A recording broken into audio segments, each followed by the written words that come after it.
शुक्लांबरधरं कृष्णं शशिवर्णं चतुर्भुजं प्रसन्नवदनं ध्यायेत् सर्वविघ्नोपशान्तये अगजाननपद्मार्कं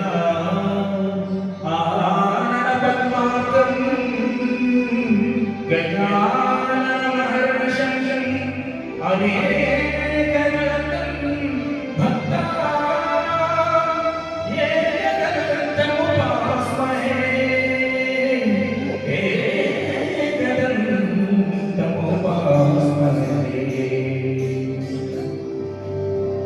गुरुब्रह्मा गुरुर्विष्णुः गुरुदेवो महेश्वरः गुरुः साक्षात् परब्रह्म तस्मै श्री गुरवे नमः।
करुणालयं नमामि भगवत्पादशङ्करं लोकशङ्करं शङ्करं शङ्कराचार्यं केशवं बादरायणं सूत्रभाष्यं वन्दे भगवन्तौ पुनः पुनः ज्ञानानन्दमयं देवं निर्मलस्फटिकाकृतिम् आधारं सर्वविद्यानां हयग्रीवमुपास्महे मनोहरं महाशान्तं वेदविद्याप्रदायकं निस्वार्थं निरहङ्कारं मनोहरगुरुं भजे। यत्र योगीश्वरः कृष्णः यत्र पार्थो धनुर्धरः तत्र श्रीर्विजयो भूतिः ध्रुवाणि निर्मदर्ममा वागर्थाविव सम्पृक्तौ वागर्थप्रतिपत्तये जगतः पितरौ वन्दे पार्वती परमेश्वरौ मनोजवं मारुततुल्यवेगं जितेन्द्रियं बुद्धिमतां वरिष्ठं वातात्मजं वानरयूथमुख्यं श्रीरामदूतं शरणं प्रपद्ये। श्रीराम राम रामेति रमे रामे मनोरमे सहस्रनाम तत्तुल्यं रामनामवरानने वसुदेवसुतं देवं कंसचाणूरमर्दनं देवकी परमानन्दं कृष्णं वन्दे जगद्गुरुं व्यासाय विष्णुरूपाय व्यासरूपाय विष्णवे नमो वै ब्रह्मनिधये वासिष्ठाय नमो नमः अस्मद्गुरुभ्यो नमः श्रीगुरुभ्यो नमः हरिः ओम्। శ్రీమద్భాగవతస్వామి కృష్ణపాఠములకు శిరస్సు వంచి నమస్కరిస్తూ ఇవాళ మనం కూడా 7వ రోజు శ్రీమద్భాగవతంలో చేరుకున్నాం. భాగవతాన్ని సప్తాహ దీక్షగా వినమని మనకు పెద్దలు చెప్పారు. సప్తాహము అంటే 7 రోజులు ఎప్పుడైతే మనం వింటామో మన జీవిత చక్రం ఒకసారి మనం పూర్తి చేసుకున్నట్టు కూడా అవగాహన.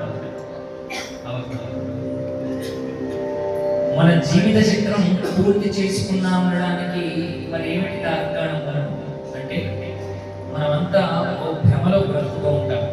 నేను 60 ఏళ్ళు బ్రతికాను, 70 ఏళ్ళు బ్రతికాను, 80 ఏళ్ళు బ్రతికాను అని. ఏ మనిషి అయినా ఎన్ని సంవత్సరాలు బ్రతికినా బ్రతికేది 7 రోజులే.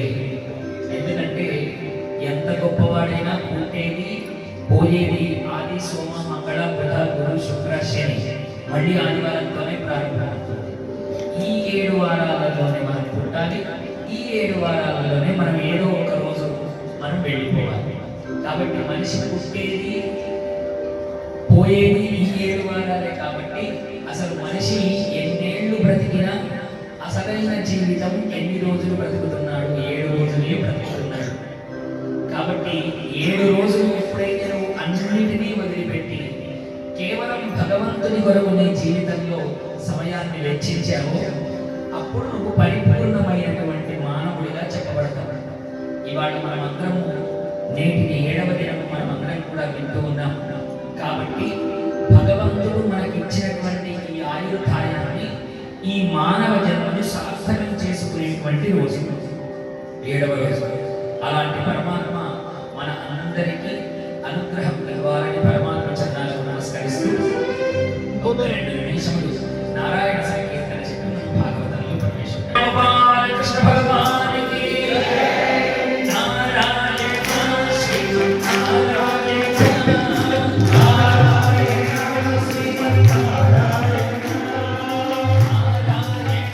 భగవన్నారాయణ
రాజుల 18,000 శ్లోకాల చేత 12 స్కందాలుగా మనకు సంస్కృతం అందజేస్తే ఆయన తన కుమారుడైనటువంటి శుకుడికి ఈ భాగవతాన్ని తెలియజేశాడు.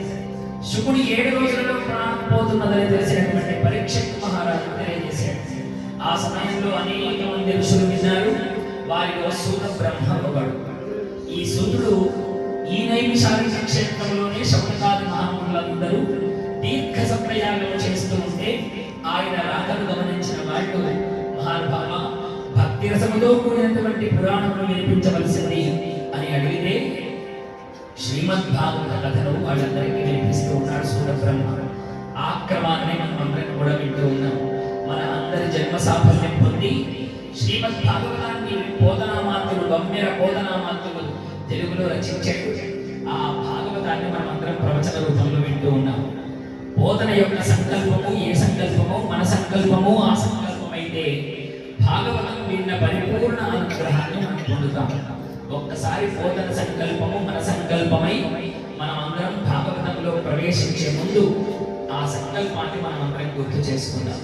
బోల్ గోపాలకృష్ణ భగవానికి శ్రీ కైవల్య పదంబు చేరుటకునై చింతించెదన్. శ్రీ కైవల్య పదంబు చేరుటకునై చింతించెదన్. లోకరక్షైకారంభకు భక్తపాలన కళా సంరంభకు దానవోద్రేక స్తంభకు కేడిలోల విలసత్సుజ్జాల సంభూత నానాకజాల భవాండ కుంభకు మహాదాంగనాఠింపకున్. బోల్ గోపాలకృష్ణ భగవానికి. ఏం చెప్పమంటావయ్యా? నాకు ముగ్గురు భార్య ఉన్నారయ్యా. ఆ ముగ్గురిలో క్షుద్ధు అనే ఆవిడ పెద్ద ఆవిడ, త్రిట్టు అనే ఆవిడ రెండవ ఆవిడ, ఆశ అనే ఆవిడ మూడవ ఆవిడ. క్షుద్ధు అంటే ఆకలి. ఆకలి నాకు మొదటి భార్యనయ్యా. త్రిట్టు అంటే ఎప్పుడు ఏదో కావాలనేటువంటి తీరని దాహం. త్రిట్టు అంటే దాహం, తీరని దాహం ఉండడం రెండవ భార్యనయ్యా. ఇదిగో మూడో భార్య ఉన్నదే ఆశ, ఆవిడ పేరు. నేను మొదటిసారి దానం తీసుకొని అలా వెళుతూ ఉంటే నాకు గిరిగిట్టలు పెట్టి నన్ను శృంగారం చేసింది. అందుకనే ఆ చిన్న ఆవిడ ఎప్పటికీ విడిచిపెట్టి వెళ్ళదు, ఎప్పుడు నా కొన్ను పట్టుకునే ఉంటుంది. అందుకని ఆ ఆశ అన్న చివరి భాగ్య నన్ను శృంగారం చేయబట్టి నాకు మళ్ళీ దానం తీసుకోవాలన్న కోరిక కలిగిందయ్యా. అందుకే నాకు బుద్ధ పట్టిందయ్యా అన్నారు. చూడండి, అందుకనే ఈ కథలో మనకు ఆశ అనే ఆవిడ గనక మనతో ఉంటే, ఆశ అనేది గనక మనతో ఉంటే జీవితంలో మనం చేయరాని పనులన్నీ చేస్తూ మన ఒంటికి ముఖానికి బురద కొట్టించుకుంటూనే ఉంటాం. బురద అంటే పాపపు బురదలన్నీ అంటించుకుంటూ ఉంటాం. కాబట్టి ఆశను ఎప్పుడైతే మనం విడిచిపెడతామో ఆ ఆశను విడిచిన నాడు భగవత్ చరణాలు మనకు దొరుకుతాయి. ఆ భగవత్ చరణాల కొరకే మనం అందరం ఇక్కడ నైమిషారణ్యంలో స్థిరంగా కూర్చొని శ్రీమద్ భాగవతాన్ని వింటూ ఉన్నాం. ఇలా మూడులన్నీ సవరించుకుంటూ కృష్ణ పరమాత్మ యొక్క కుడి చేతి చెట్టను ఇలా పట్టుకొని, ఎందుకు తిన్నావురా కృష్ణ మట్టి అని గట్టిగా దగ్గర నుంచి అడిగింది. నేను తినలేదమ్మా అన్నట్టుగా నోటితో చెప్పకుండా నోరుని ఇలాగే మూసిపెట్టుకొని ఇలా అడ్డంగా తలకాయ ఊపాడు. కృష్ణ మన్ను తిన్నావా లేదా అని ఇంకొకసారి గట్టిగా గద్దెరించింది.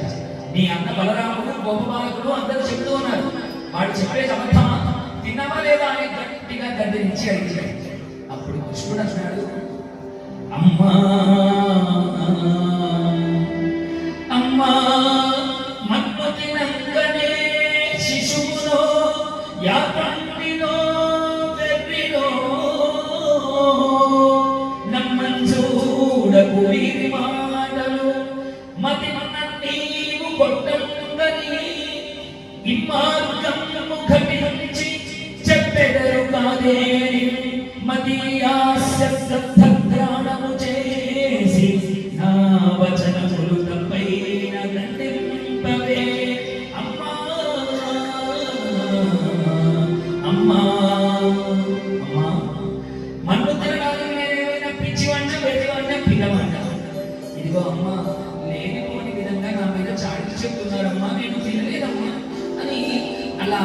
ఏడుస్తున్నట్టుగా నటిస్తూ అమ్మ వైపు అలా చూస్తూ ఉన్నాడు. ఇదిగో అమ్మ, నేను తిన్నానని కనుక నీకు అనిపిస్తే ఇదిగో నా నోరు తెరుస్తానమ్మా. నా నోట్లో మట్టి వాసన కనుక వచ్చిందా, నువ్వు ఏం చేసినా, నువ్వు ఎలా దండించినా నేను దానికి సిద్ధమమ్మా అని అనగానే యశోదమ్మ అనుకున్నారు, ఇదేదో బాగుంది, ఏది నోరు తెరవ అని ఇలా రెండు కృష్ణుని ఇలా అగ్నించింది. ఎప్పుడైతే అలా అన్నదో కృష్ణ పరమాత్మ ఇలా అని నోరు తెరిచాడు. ఎప్పుడైతే నోరు తెరిచాడో అనంత విశ్వము గోచరించే లలితాంగి కనుకొనే పాలుని ముఖమందు జలధి పర్వతవన భూగోళ నిఖితర శశి త్రిపాల నరండమైన బ్రహ్మాండమును చరాచర జగత్తును కృష్ణుడిలో నోటిలో గోచరించిందట. ఆకాశము, దిక్కులు, సముద్రములు, వాటి మధ్యలో ఉండేటువంటి ద్వీపములు, భూమి, పర్వతములు, అడవులు, వీచే గాలి, కురిసే వర్షము, అగ్ని, వెలిగే సూర్యుడు, చంద్రుడు, జలపాతములు, విలవిలా మెరిసే నక్షత్రములు, ఒక్కటేమిటి సమస్త విశ్వము బ్రహ్మాండమంతా కృష్ణ పరమాత్మ యొక్క నోటిలో కనిపించింది యశోదమ్మకు. అలా రెండు కళ్ళు పెద్దకు చేసుకుని కృష్ణ పరమాత్మ నోటిలోనే చూస్తూ ఉన్నది. చూస్తూ చూస్తూ తనను తాను మరిచిపోయి కలయో వైష్ణవ మాయయో, కలయో వైష్ణవ మాయయో, ఇతర సంకల్పార్థమో సత్యమో తలపన్నేరకయున్న దానలో యశోదాదేవిని గానో పరస్థలమో బాలుడెంత ఈదని ముఖస్తంభై అజానందము ప్రజ్వలమైయుండుటకేమి హేతువో మహాశ్చర్యంబుగా చింతించెను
అందరూ ఎదురు చూస్తూ ఉండేవారు. ఒకనాడు ఒక గోపిక కృష్ణ పరమాత్మ వేణు గానం చేస్తూ ఉంటే ఆపరా కృష్ణ ఆపు, కృష్ణ ఆపరా అని ఏడుస్తూ ప్రాధేయపడినట కృష్ణ పరమాత్మ. ఎందుకోసం అలా ఏడుస్తూ ప్రాధేయపడింది? కృష్ణ, నువ్వు రోజు ఇలా వేణుగానాన్ని ఊదుతూ ఉంటే నేను మా ఇంట్లో వంట చేయలేకుండా ఉన్నాను రా. ఎందుకో తెలుసా? కృష్ణుడు పలికేటువంటి వేణుగానమునకు వంట చేయడానికి ఏవైతే ఎండిపోయిన కర్రలను తెచ్చి వంట చేస్తూ ఉన్నదో ఈ గోపకాంత, పిల్లలకు పాపం సమయానికి భోజనం పెట్టాలని వంట చేస్తున్నటువంటి గోపకాంత, ఆ కట్టెలు మంటక ఎండిపోయిన కర్రలు కూడా చిగురిస్తున్నాయి రా కృష్ణ. నీ వేణుగానం చేత ఇలా వంట కూడా చేయలేక నా పిల్లలకు భోజనం పెట్టలేకపోతున్నాను రా కృష్ణ. కొంచెం సేపైన వేణుగానాన్ని ఆపరా అని ప్రాధేయపడిందగా. బాధలో కాదండి, వేణుగానం వినాలని ఇష్టం, కానీ వంటేమో సాగలేదు. ఎండిపోయిన కర్రలు కూడా మొలకెత్తుతున్నాయి, చిగురిస్తూ ఉన్నాయి. అలా అద్భుతంగా ఆ బృందావనంలో పరమాత్మ అద్భుతమైనటువంటి వేణుగానాన్ని వినిపిస్తూ ఉన్నాడు. కాలం గడుస్తూ ఉంటే హేమంత ఋతువు ప్రవేశించే. హేమంత ఋతువు ప్రవేశించి, హేమంత ఋతువు అంటే చల్లని చలికాలం, మార్గశిర మాసం. అలాంటి హేమంత ఋతువులో గోపకాంతలందరూ కూడా ఒకరినొకరు నిద్రలేపుకుంటూ అలా నెత్తి మీద కుండలు పెట్టుకుని అందరూ కలిసి యమునా నదికి స్నానానికి వెళ్తూ ఉండేవారు. మొదలు లేచిన గోపకాంత ఈ గోపకాంతను నిద్రలేపి వెళ్దాం అని అందరూ గుమికూడి ఆ యమునా నది తీరానికి వెళ్ళి అక్కడ స్నానం చేసి యమునా నది తీరంలోనే కాత్యాయని వ్రతం చేస్తున్నారు. కాత్యాయని వ్రతం ఒక పడుచు ఎందుకు చేస్తుంది అంటే ఇష్టమైన భర్త దొరకాలని చేస్తుంది, తన మనసు మెచ్చినటువంటి భర్త దొరకాలని చేస్తుంది. ఇప్పుడు గోపకాంతలందరూ కాత్యాయని వ్రతం చేస్తూ ఉన్నారు. ఒక ఆవిడ అడిగితే ఇంకొక ఆవిడ, ఏమో నువ్వు ఎందుకు చేస్తున్నావు కాత్యాయని వ్రతం, ఎవరి కోసం చేస్తున్నావు అని ఈవిడ మూడు చెప్పింది. మరి నువ్వెందుకు చేస్తున్నావు, నువ్వు చెప్పకపోతే నేను ఎందుకు దానివల్ల ఇది. అలా ఒకరికొకరికి ఎవరు చెప్పక అందరి మనసులో కృష్ణుడే ఉన్నాడు. అందుకని ఎవరు ఎవరికి చెప్పకుండా వాడి కాత్యాయనాన్ని చేస్తున్నారు. సుందరనందముకుంద హరినారాయణ హరి హరి సుందరనందముకుంద హరినారాయణ హరి హరి సుందరనందముకుంద హరినారాయణ హరి హరి సుందరనందముకుంద హరినారాయణ హరి సుందరనందముకుంద హరినారాయణ హరి హరి కేశవ హరి గోవింద హరినారాయణ హరి హరి కేశవ హరి గోవింద హరినారాయణ హరి హరి సుందరనందముకుంద హరినారాయణ హరి హరి సుందరనందముకుంద హరినారాయణ హరి. ఇక్కడ మీ అందరిని చూస్తూ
ఇప్పుడు మన లోపల కూడా మదించబడినటువంటి మల్లయోధుల వంటి కామ క్రోధ లోభ మోహ మదమాత్సర్యాలైనటువంటి గుణాలు ఇష్ట వేసుకొని ఉన్నాయి. అలాంటి ఇష్ట వేసుకొని ఉన్నటువంటి మన హృదయమన్న మల్ల యుద్ధపు మండపములో కృష్ణ పరమాత్మ వాళ్ళను ఓడిస్తే ఆ పరమాత్మకు మనము నామస్మరణ అన్న జైకారమును చెబితే పరమాత్మ ఎలాగైతే అక్కడ విజయం పొందాడో మన హృదయంలో కూడా పరమాత్మ విజయం పొంది మనందరికీ రక్షిస్తాడు. ఇదే ఈ ఘట్టం మనకు తెలియజేస్తున్నది. అందుకనే మీరందరూ ఆ పరమాత్మ చుట్టూ చేరారని. ఇప్పుడు పరమాత్మ విజయంతో అలా ఇలా నిలబడి ఉంటే ఆయన చుట్టూ మనమే ఆడుతున్నట్టుగా భావన చేయండి. భలే కృష్ణ భలే కృష్ణ భలే కృష్ణ భలే భలే కృష్ణ భలే కృష్ణ భలే కృష్ణ భలే భలే భలే కృష్ణ భలే కృష్ణ భలే కృష్ణ భలే భలే భలే కృష్ణ భలే కృష్ణ భలే కృష్ణ భలే భలే భలే కృష్ణ భలే కృష్ణ భలే కృష్ణ భలే భలే భలే కృష్ణ భలే కృష్ణ భలే కృష్ణ భలే భలే భలే కృష్ణ భలే కృష్ణ భలే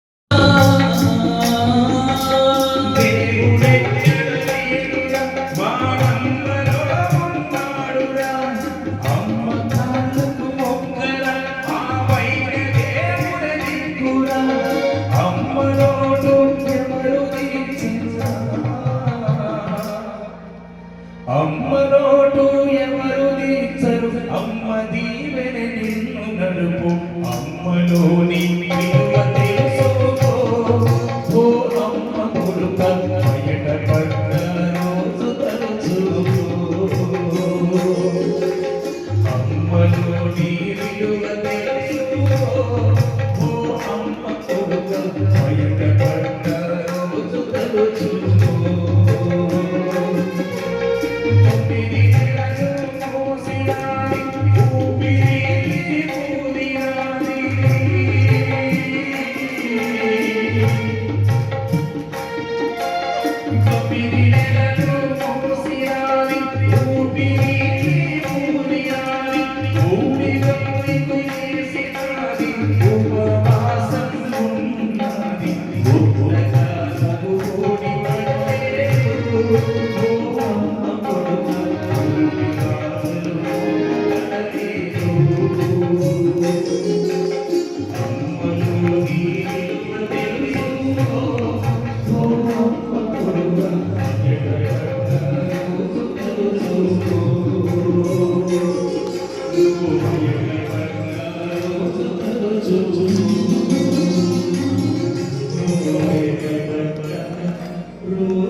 కళ్యాణము చూచుకురారండి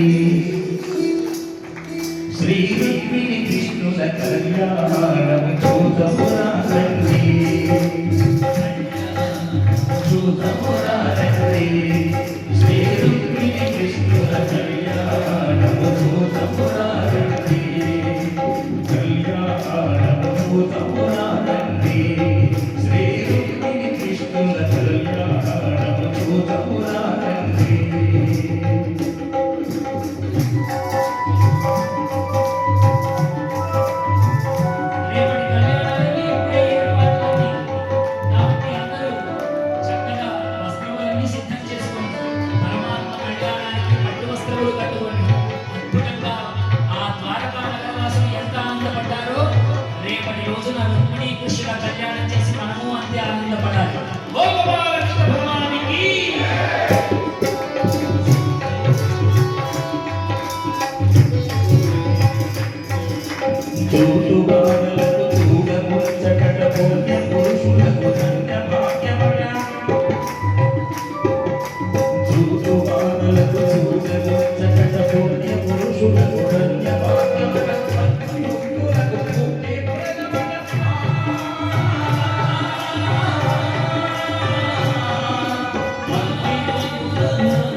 సుఖాసీనై ఇక్కడ కూర్చుంటే మనం పరమాత్మ యొక్క తత్వాన్ని, భాగవత సారమును, భాగవత ఉపదేశాన్ని మనం అందరం విని 7 రోజులు భాగవతం విన్నటువంటి పరిపూర్ణ అనుగ్రహాన్ని పొందుదాం. గోపాలకృష్ణ భగవానికి ఇవాళ 2 పూటలు ఉన్నది కాబట్టి హారతి మంత్రపుష్పాలు కూడా సాయంకాలం ఉంటాయి కాబట్టి అందరూ గమనించవలసిందిగా ప్రార్థన. ఈ పూట చేసినటువంటి ఈ తీర్థం కూడా సాయంకాలమే తీర్థం, ఎందుకంటే 2 పూటల ఉన్నది కాబట్టి తీర్థం కూడా సాయంకాలమే ఇవ్వడం జరుగుతుంది. ఇప్పుడు నివేదన చేసినటువంటి ప్రసాదాన్ని మాత్రం పంచిపెట్టండి. మళ్ళీ సాయంకాలం ఏదైనా ప్రసాదం మళ్ళీ నివేదన చేద్దాం. కాబట్టి మీరందరూ ఇప్పుడు ప్రసాదం స్వీకరించి మళ్ళీ సాయంకాలం 4 గంటలకు మీరందరూ రావాల్సిందిగా కోరుతూ, హరే రామ రామ రామ హరే హరే, హరే కృష్ణ కృష్ణ కృష్ణ హరే హరే. గోపాలకృష్ణ భగవానికి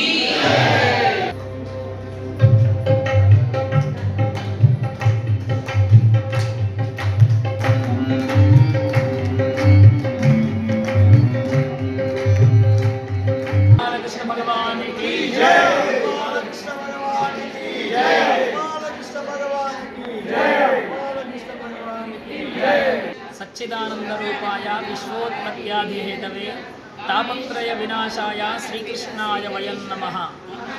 నైమిషారణ్య క్షేత్రంలో ఇందూరు భక్త బృందము, అయ్యప్ప భక్త బృందం వారిచే జరుగుతున్నటువంటి శ్రీమద్ భాగవతం సప్తాహంలో భాగంగా ఇవాళ 7వ రోజు పరమాత్మ యొక్క అనేక లీలలను ఆవిష్కృతం చేశాము.